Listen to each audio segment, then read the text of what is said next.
Hello and welcome. Today we are going to be doing a review of Civilization VII. We have been playing the game for a little over a week now, have a bit over 50 hours, and have been forming an impression of the game, trying to get a solid amount of hours before we do this review, having played quite a bit. There are going to be three roughly topics that we go into in a bit of detail: the user interface, the strategic depth as a result of all the various combinations that you could do in game, which you can see some of the combinations we have here with our mementos, our choice of a civilization, and our choice of a leader here, just at the outset. And then we will also be talking about specifically ages, which I do think is a very strong mechanic. That said, our overall impression of the game is that the game isn't really good, isn't really bad, and is more of just kind of ugly. In a broader sense, a metaphor that might work better is that the game is undercooked. And the kind of food we are thinking of is it's a little like an undercooked Hot Pocket, which is, you can eat a Hot Pocket that's a little cold in the middle, and maybe you like Hot Pockets that are cold in the middle, but it's definitely not fully cooked, and the game isn't. It feels like an early access game that was maybe an indie developer game, but an indie developer game that you're really excited about, and you're like, wow, all these features are really cool, except for Fire Axis is a big development team, and Civilization is the 7th edition in its franchise, and so this might be regarded as something that's unacceptable, or the kind of expectations of such a game, such as this, in such a large franchise, would be that they wouldn't release something this undercooked, or as Gordon Ramsay might say, it's a little raw. So let's talk about the elephant in the room, which is what most of these reviews have complained about, which is the user interface, which we kind of feel two ways about, and we won't necessarily go into too great of detail, but there are significant problems related to just bugs in terms of the user interface, lack of legibility in terms of accessing information, and also the aesthetic, which I think leaves a lot to be desired, which is halfway in between a sort of cartoonish look and a realism look, and it kind of fails at both while simultaneously bleeding into causing problems in terms of legibility. Right now, we are scouting with our improved scouts both from our leader and from our civilization, the Meier, and it is difficult to discern, I think, for a new player, where the goody huts are on the map. You can see when they are in the fog of war, it is easy to see them, but if they are not in the fog of war, they kind of blend in to the overall terrain as part of kind of the realism push in-game, which I think that the game is just not all that pretty, although this is something subjective and is not overall kind of the most important complaint. The more important complaints are regarding bugs and legibility. And you might have seen a lot of bugs, but they are not limited to stuff like invisible units on the map where the sprite doesn't show up despite the unit being there. And if you hover over, you can see the name of an enemy unit, which can be quite disconcerting when you are engaged in a battle and suddenly you're being attacked by a unit you cannot see. There are also units in terms of sprites staying on the map after the unit has long departed the square, although I do think this bug is largely created when a player inputs a new order to a unit that is already in a movement animation, and this pretty frequently causes this visual bug. These are not the only types of visual bugs, and this is generally the type of complaint we have seen in a lot of reviews, where a user has found a visual bug and then kind of gone out of their way to make a review as quickly as possible, highlighting this visual bug. So we will not focus on this too much, but there are a lot of things like this. The second, I think, is the more concerning one, which is a general lack of legibility and ability to find information that you want access to. The Civilopedia in the top right corner, that is the question mark in order to access information, is generally speaking inadequate. There are also no tooltips that you can hover in order to try and figure out new concepts. In a lot of ways, I think that the UI sort of difficulties make sense in the context of understanding it through the lens of the developers who have been playtesting the game already know the game, and so when you know a game, the lack of user interface or ability to access information is not particularly problematic, but coming from a new player, there were a lot of frustrating points where we had no idea what was going on, and we could not figure out a way to figure out what was going on without doing stuff like busting out a calculator, calculating effects, modifiers, seeing if things were being applied, and these sorts of things. I think a particularly good example is the play pattern where when you make a settlement, it will be a town. A town supply cities with resources, namely food, but only if they are connected to them. In order to determine whether or not you have a connection, there is nothing you can check in the UI that will say that it's connected. Now, often a connection is implied by a road, but it is not guaranteed by a road. Sometimes the roads are passing through to other cities. Sometimes towns just aren't connected in sort of weird, fiddly ways, and it can be very difficult to determine what's going on. And so what you end up having to do is to adjust settings on the town, check the city, see if the adjusted settings on the town have affected the city, and do this sort of thing in order to determine whether or not a town is connected to a city. With that said, I think that it's worth considering a sort of meta consideration of a lot of the reviews you are seeing, especially the ones that have come out early, and I'm talking specifically about the YouTube ecosystem, where there are two biases in place from the perspective of creators. The first is that there's a bias to be negative, because being negative is generally better for clicks, and the second is there's a bias towards being fast.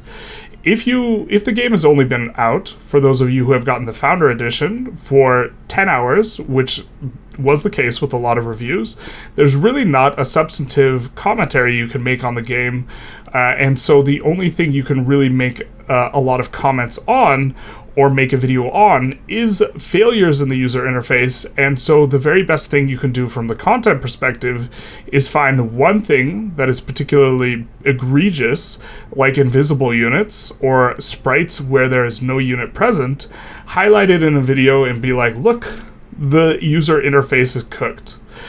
I think that despite all the problems that we have discussed, that if you want to play the game is not unplayable.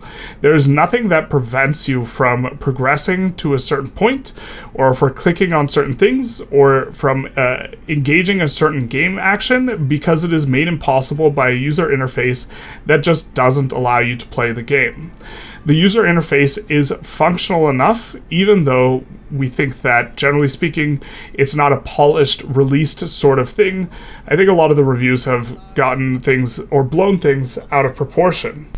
Beyond that, I think that a lot of people are drawing comparisons that are unfair, in the sense that they are comparing Civilization VII to their current experience with Civilization VI. And this isn't even a game development cycle kind of critique. Civilization VI actually has a terrible user interface as well. There are policy cards that won't show yields. It can be difficult to try and determine what things will do. Your map tax for districts, which notably are not present in Civilization VII, so there's no map tax, but your map tax in Civ 6 won't show the adjacency bonuses you will achieve. But what most people have for these sorts of things is they have mods. And generally speaking, the experience of Civ 6, if you look at any sort of mod stack for players or either players or content creators, you will see an enormous amount of user interface mods to fix the fact that Civilization 6 also has a pretty bad user interface. And so when you're comparing modded Civ 6 in terms of improving the UI to unmodded Civ 7, I think that this is unfair beyond just the fact that Civ 7 is just released.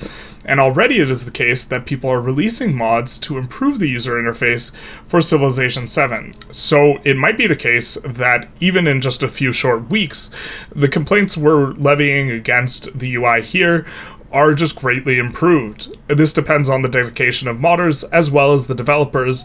It is worth noting that in just a week's time, we have already seen 3 patches go through from the end of the developers to improve the game. The second thing I want to talk about is something that just deeply excites me, which is the enormous amount of theory crafting that is created by having so many layered options for choosing advantages that you will have over the course of a game. Now, in previous Civilization franchises, you would just pick your civilization / leader, pick both simultaneously, and then you would be given a whole set of advantages that you would be having for the rest of the game based on that choice. And now, in Civilization 7, there's layers to that. not only does history happen in layers, gaming decisions and strategic decisions are happening in layers. You start off picking a singular leader. In this regards, it is the same, but after that, you will pick 2 mementos, and you can change these mementos each age, and these will give you powerful bonuses. We are actually, in this game we are showing here, using a memento that when we use the search function on a scout, will greatly reveal a much larger portion of the map. This synergizes with our leader, and this is a pairing that is quite powerful. Once we have our mementos locked in, though, we will be able to choose a given civilization. We have chosen, in this game, to have a civilization where the scouts also function as warriors. They are just as powerful as warriors, and so what we have done is we have just produced quite a few scouts at the beginning, and we will be able to use these scouts to clear out camps, and so they will be multifunctional, and we will reveal all of the map very quickly with our Mayan civilization. Then, as the age turns, we will be able to pick new mementos, and we will have to pick a new civilization because the Maya are only present in the ancient age. And so what this means is we will have to respond dynamically to what's going on. We will unlock new options for countries or civilizations that we will be able to play in later ages based on what happens in a given age. So for example, a dynamic response to a situation might be if you roll a map with a whole ton of mountains and you settle near those mountains, going Inca can be very strong in the exploration age because they get bonuses for being adjacent to mountains, and also there are mementos which give bonuses for being adjacent to mountains. And so you can dynamically respond to the kind of what is present at hand, and not only that, you can formulate strategies ahead of time for stacking synergistic bonuses between your leader, your civilization, and your mementos. So we'll give some examples from our first 3 runs in terms of what some of these combinations could look like, although we didn't do anything too crazy or out of the box. In our first run, we started as Confucius, and because mementos are unlocked through meta progression, we did not have any mementos. We, in the Ancient Age, played as the Han, and then in the Exploration Age, played as the Ming, and then in the Modern Age, played as the Qing, following a sort of flavor progression. In all of these, Confucius gives a particularly strong advantage towards growing cities really tall. So what we did is we expanded in a lot of towns, but we kept our number of cities low and had the towns feed those cities. In turn, with the cities building extremely tall, we were forced to turn to specialists as we were no longer able to work tiles, and instead we put the additional population in buildings and forced them to work on science and culture. We then pushed for a science victory with that really high population and the enormous amount of specialists that were being fed through the towns and were enabled by Confucius's advantages, who seems generally geared towards going for a victory in terms of science, which is how we won our first game. In our second game, we played as the leader Augustus, who gains extra production in the capital for each town you have, and also gains a gold discount towards purchasing buildings and towns. We started off trying to build a strong base as the Romans, looking to expand outward as much as possible, and found a ton of towns with which to feed the capital. Especially on the coast, knowing that in the Age of Exploration, we were going to go Spain, which we did, which could build powerful buildings on the coast, which gain additional gold for every settlement that you found in the New World. We then, with our expansionist experience, which we kept slotted in all throughout the game in terms of our mementos, were able to build more and more cities, or towns rather, in the New World to help to get us a lot of gold, which allowed us to purchase more buildings and towns with the discount given to us by Augustus. We especially focused not only on generating gold, but on generating culture to set us up for a modern age, which we played as France, which has various cultural advantages, which helped to allow us to push for a culture victory, which was the way in which we won that game.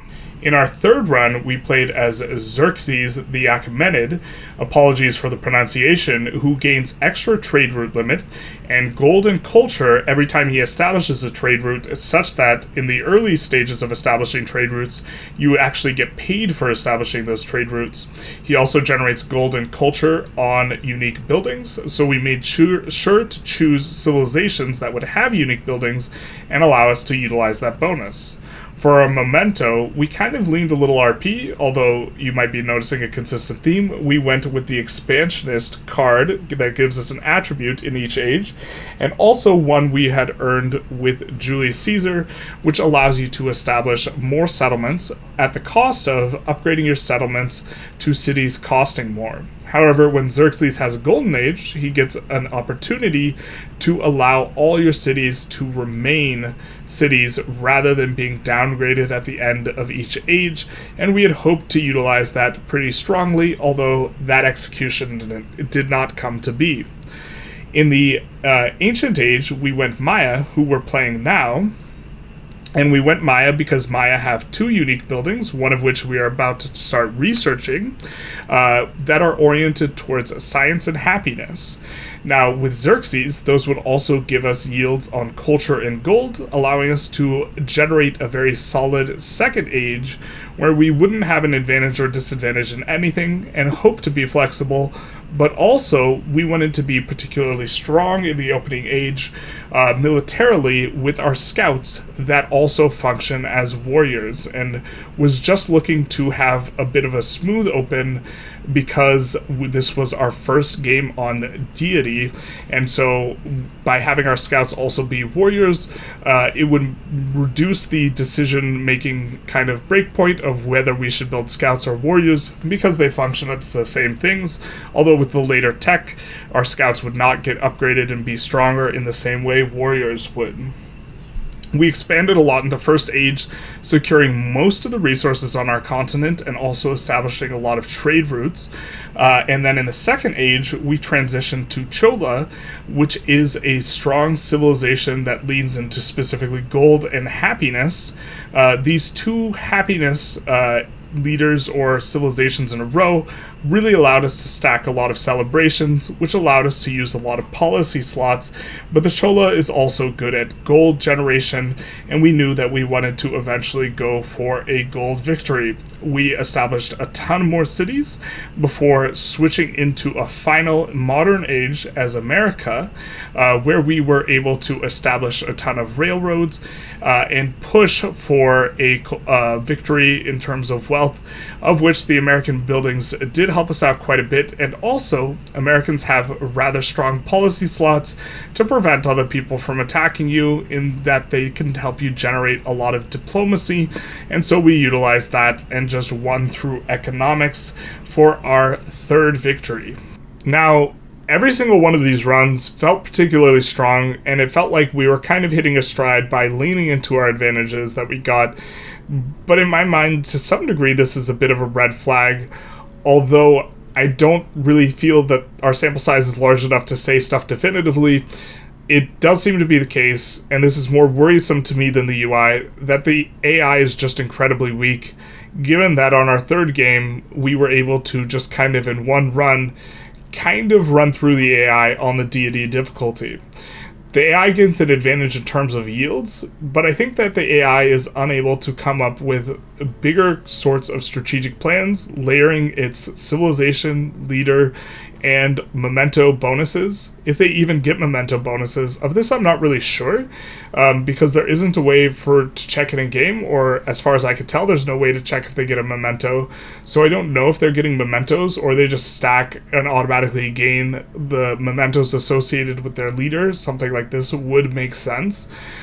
But it seems to be that the AI just can't really play effectively.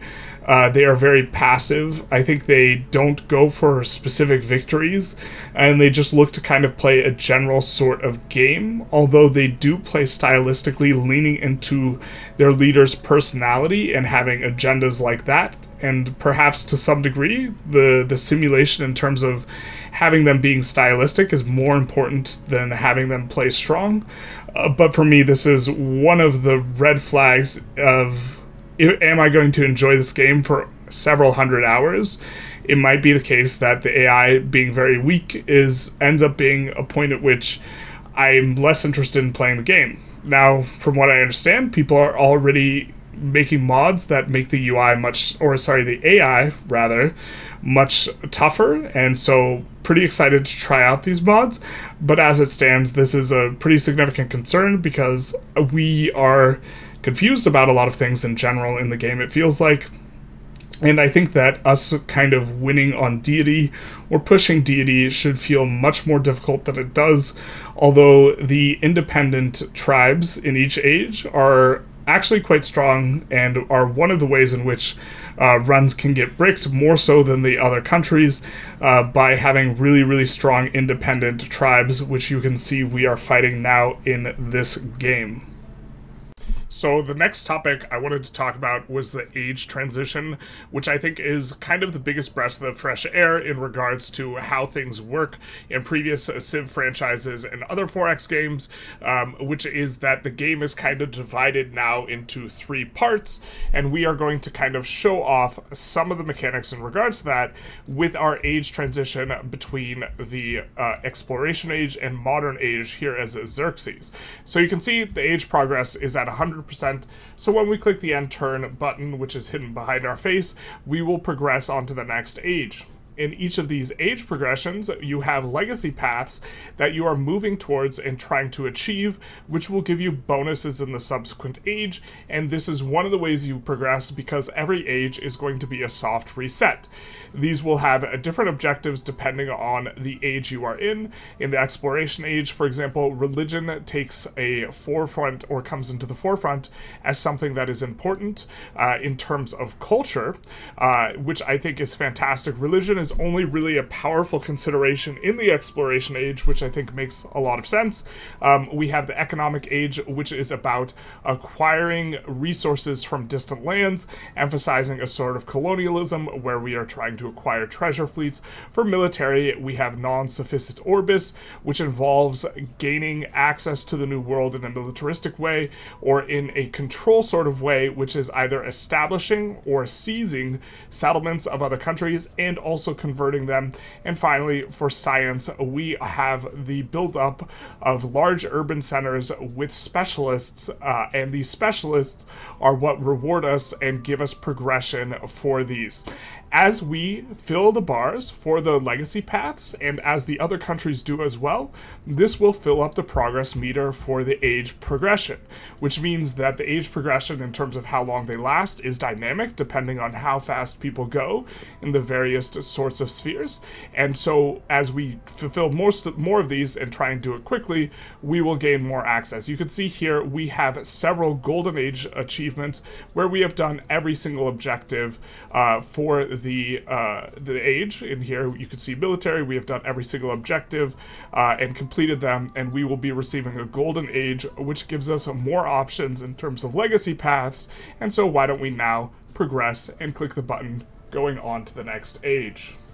After completing the age, we are met with the post-age screen, which details us all the rewards we have achieved for our legacy paths. You can see here we are getting attribute points, which allow us to meta progress in the game.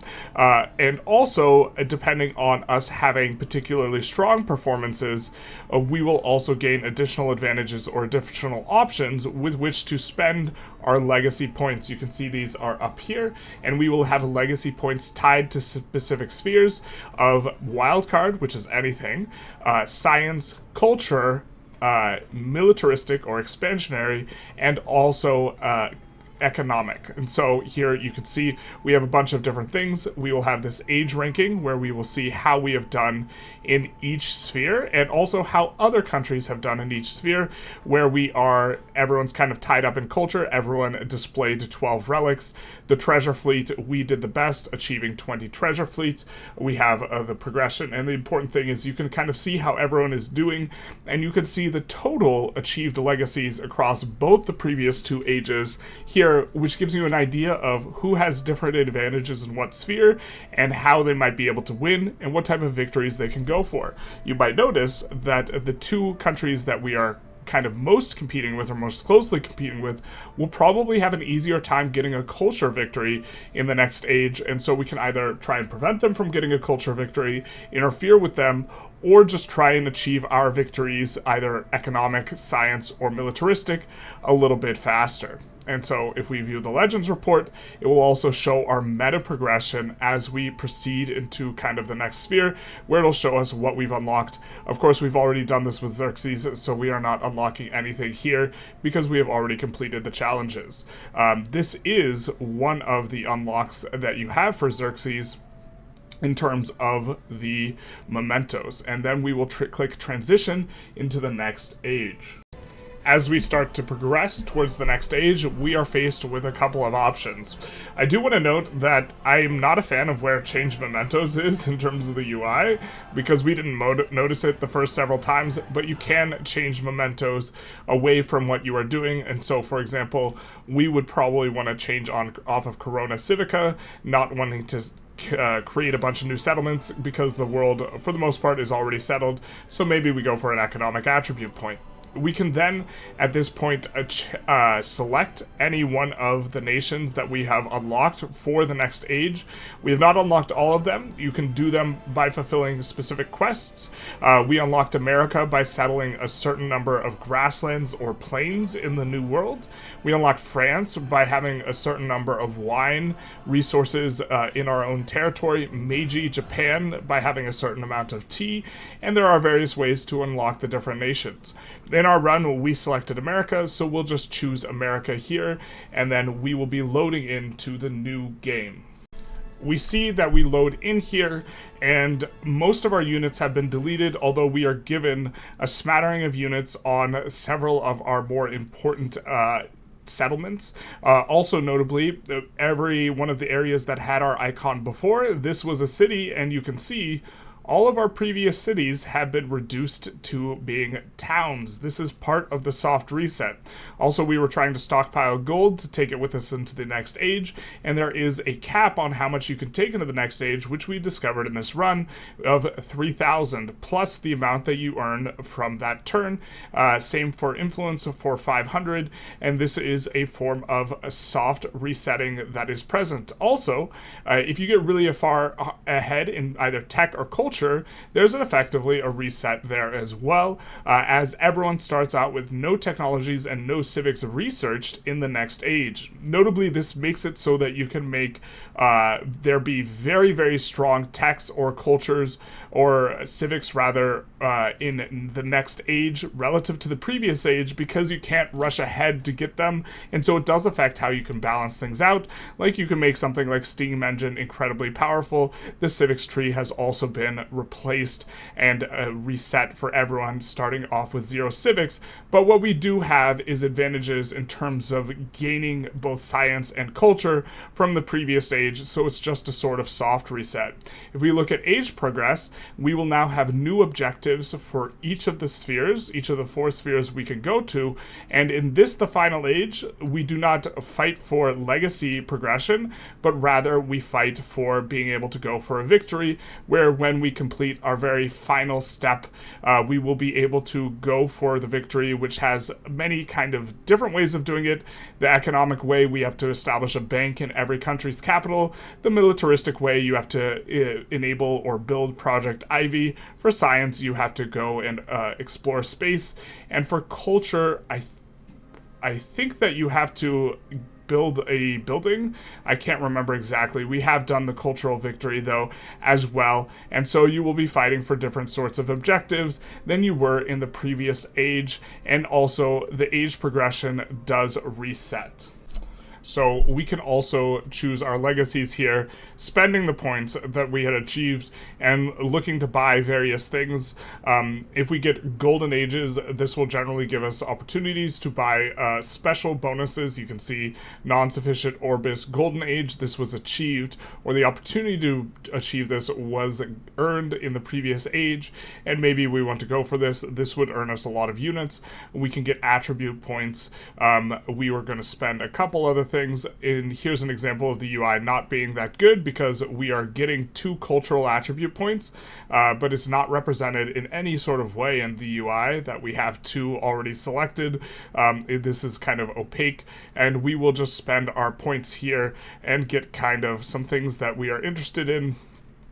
Or rather, we're just kind of getting stuff right away, and then we will confirm the legacies and lock some stuff in, and then we will be able to spend a lot of the attribute points that we had gotten, which is a big part of what you get with the legacies, is you buy attribute points, which are going to give you more power in various spheres. If we're going for an economic victory, which we are, we have already reached the bottom of this chain here, and gold will be particularly useful for achieving this, and so we might go for this extra kind of gold. So even though we have reset, the buildings that we have built become far less valuable. We have our army reset, we have our tech and civic trees reset. You still have some power from the previous age in terms of earning these legacies and these attribute points that will allow you to, in the final age, go for a victory, as well as, and this is probably more advantageous, you retain all your towns or all of your settlements. We have all the settlements from the previous age. It's just that some of these have become towns. We've also moved the capital back to Bach, and it has become Washington, D.C. here, and we will have to spend money to convert places to cities again, but this is more than reasonable, and we are more than able to do this, and so we will be able to kind of claw our way back to power. But I do enjoy the soft resetting in a lot of ways, especially the unit getting rid of all the units and reducing everything to towns, because when less units are on the map in the kind of end stages, this means you will have to micro the units less. And then also, when everything gets reduced to towns, you lose access to the build queue, and instead they are just towns that are either growing or supplying your cities with various things. One thing, though, that we did find particularly tedious when entering the new age, though, was reconsidering and reassigning all of our resources. But this is just kind of a consideration that was present for the very first turn when we entered a new age. So why focus so much on ages here in our review? We didn't really talk about too much mechanics of these 4X games in general, or what Civilization brought to the table, except we talked about ages quite a bit. And I think that ages will fix a lot of the problems kind of associated with gameplay patterns of 4X games and the Civilization franchise in particular, through several kind of themes. And so I thought it was important and relevant to highlight, because while the overall theme of this review might be that Civilization VII is a bit of a shell of a game, I do think that the underlying structure is particularly strong, and that it is dynamic, and that I'm very excited to see this ages sort of progression, where we will have several things happening. Now, let's talk about it in terms of kind of 3 different topics that I think are important. The first is, this is going to be acting as a soft reset, right? In that you lose a lot of your power level if you're really far ahead, and if you're far behind, you lose a lot of that disadvantage that you had as well, because you're resetting the tech tree and also the legacy and the civics, while maintaining legacy advantages. And this catch-up mechanic makes it so that it feels like less of a runaway game when you get ahead of the AI. Now, there's still definitely this sort of effect where you feel like, okay, I'm ahead of the AI now. Now it's just a matter of executing this sort of thing, but it reduces this sort of feeling. This will be a little bit less present in multiplayer, but the fact that there's an added element of uncertainty, or you're not sure if you can necessarily negotiate an advantage into the next age, I think is a really good thing. In one of our games in particular, we thought we crushed the ancient age as Xerxes, and then we kind of had a little bit more of a rougher exploration age where it didn't feel quite so crushing. And I thought that was really cool, because that implies that momentum isn't guaranteed, and that things can happen in a different age that make things a little bit different, and this makes an overall game more exciting if advantages can't necessarily snowball as hard. I think this will make multiplayer particularly really exciting, but a bigger part of the soft reset that I think is very, very interesting is that this is going to be, or it seems like it should be, completely modular. You don't necessarily have to have certain age objectives for each age. You could have different objectives for different ages. You could instead add new ages. You could have a classical age after the ancient age if you wanted to emphasize, maybe the philosophy and sort of history in that time period. You could add in an additional age. You could also remove ages. You can certainly start at either currently in game. You can start in the Age of Exploration or the Modern Age if you just want to play with that. And this modularity, I think, is huge for modding, but also huge for the potential future of the game in that they might add additional eras. Someone has told me that in the gaming code right now, there is a reference to an Atomic Age, which is not present in game, and it might have been something that was scrapped, but it's possible that the game was originally intended to have 4 ages. And so I think that this offers a lot of opportunity for expansion content that is not previous in other civilizations, because when you roll a new age, you get an entirely fresh tech tree, and so you can make a new tech tree for that particular age and insert ages either in the future or in between given ages, and that this gives an opportunity for a lot of content and a lot of modding. So the second reason why I thought this was particularly important was that I actually think that this mechanic of the soft reset and the new age really, really makes it like you are getting the enjoyment that you experience kind of at the start of a game. You're getting that like 3 times in a game, and you're greatly reducing the amount of tedium that you have to experience, especially in the later ages. Now, as time goes on, you still have to engage in more decisions per turn as you get bigger and bigger and bigger, but relative to something like Civilization VI, the amount of game actions you have to take in the late game is greatly reduced by this age mechanic along with its soft resets, because your armies reset, the number of cities you have with production queues versus towns resets, and so you will have a reduction in the amount of things that you have to control. And I think that this is excellent from a gameplay perspective and making the later portions of the game not feel quite as tedious. The final thing I wanted to talk about in regards to the age mechanic is that I really think it introduces a sort of narrative structure to the game that didn't feel quite as present there before. Towards the end of an age, you are going to be experiencing a crisis, because there is a crisis mechanic that will give you additional challenges that is meant to feel as a climactic point in the age. Now, to be fair, it feels like if the AI is going to be weak, that you can kind of control when this crisis appears, and it won't catch you flat-footed, but I do think that the crisis mechanic is interesting because it will put pressure on you at the end of the age. Simultaneously, if you are not extremely far ahead, you will feel a crunch to try and fulfill as many legacy points as you can at the end of the age, and so you will feel an increased sort of set of tension.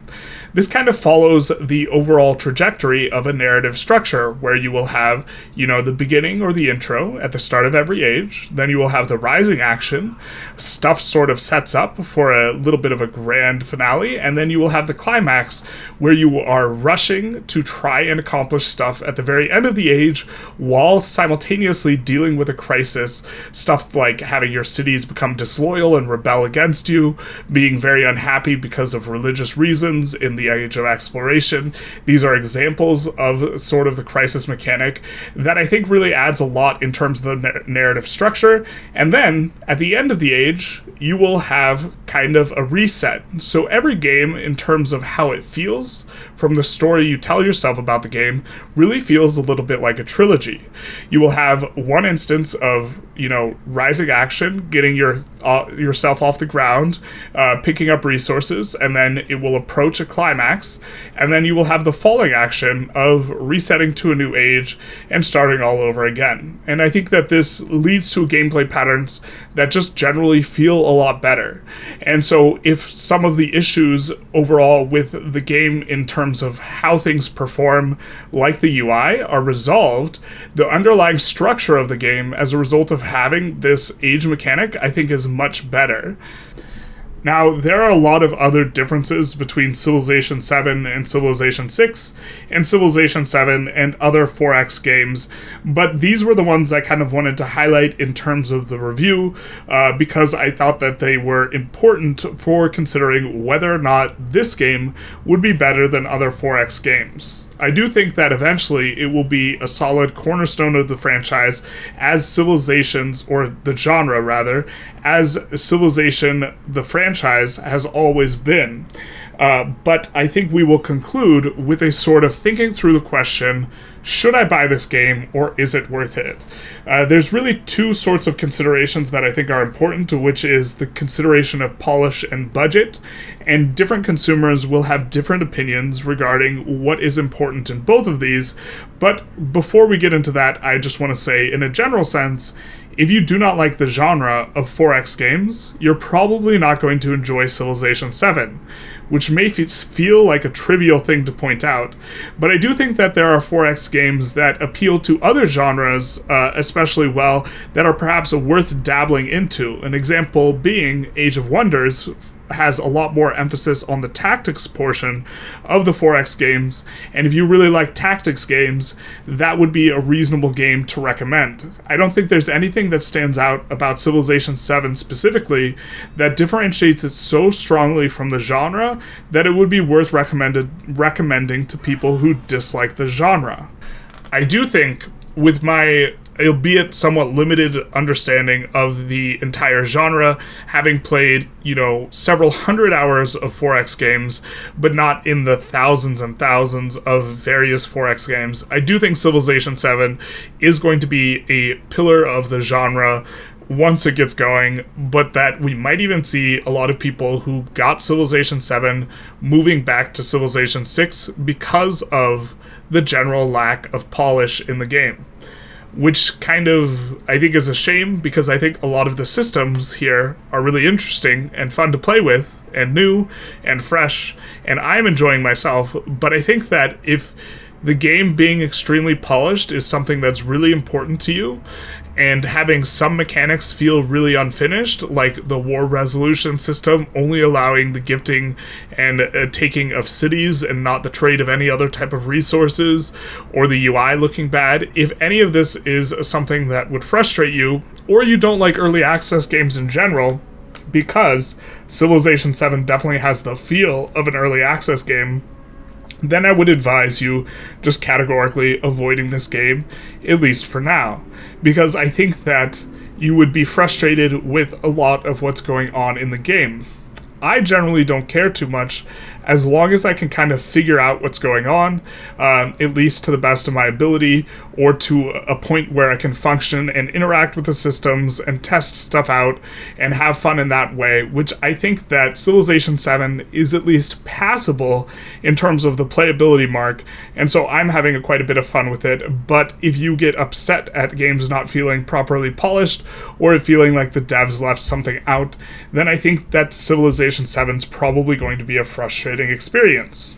Then there is also the price tag. Now, Civilization 7, as of right now, for the base edition, costs $70, and for the full premium edition, which, to be fair, includes the first 2 DLCs, it is $110. For a game that feels like it's an early access and feels a little bit rough around the edges, this just is not worth the money right now. I think eventually it will be worth the money, or maybe worth the money considering that there will be more DLC prices, but also eventually the game will go on sale and these types of things, and so if money is a concern for you, if you have only $70 to spend on video games for an entire quarter or 2 quarters, I don't think you're going to be able to fill your time with Civilization 7 to the extent that you would want, and it would not be a sort of good investment, with the understanding that you will only be able to play this game over an extended period of time because you sunk your entire budget into it. But if neither polish nor price tag are something that is particularly bothersome for you, I do think testing out and playing with some of the systems inside Civilization 7 is definitely a bit of good fun, and would recommend the game if neither of those two factors are particularly important to you. with all that said, I think we are going to wrap up our review now. This has been my kind of tentative, this game is undercooked, but we are enjoying it quite a bit review. I hope you enjoyed. If you did, please feel free to like, comment, subscribe. Do the YouTube algorithm thing. And other than that, have a good day.